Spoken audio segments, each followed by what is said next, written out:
ये सब सुनकर भीमा और राकेश डर के विक्रम को बोलते हैं कि उनके लिए जान प्यारी है और अगर वो जिंदा ही नहीं रहेंगे तो पैसे कैसे कमाएंगे। और दोनों विक्रम से नाराज होकर वहां से चले जाते हैं। विक्रम को रामू की बातों पर भरोसा नहीं होता। उसे लग रहा होता है कि हो ना हो इसमें माखन सिंह की चालाकी है। जहाँ सबकी फसलें अब धीरे धीरे सूखने लगी थी, वहाँ माखन सिंह ने अपनी सारी फसल अच्छे से काटी और बड़े बाजार में किसी और की फसल ना होने से उसे बहुत मुनाफा हुआ। अगले दिन भीमा और राकेश विक्रम को हड़बड़ी में बोलता है, जल्दी चलो, देखो रामू क्या बोल रहा है। हाँ चलो चलो जल्दी चलो। तीनों भागकर चौपाल के सामने खड़ी भीड़ में अंदर जाते हैं, जहाँ रामू पसीने में खड़ा होकर सबको सुबह हुई घटना के बारे में बता रहा होता है।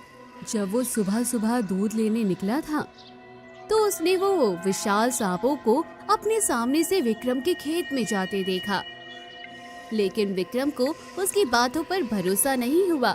उसने अपने मन में सोच लिया था वो रात को अकेले अपने खेत में जाएगा।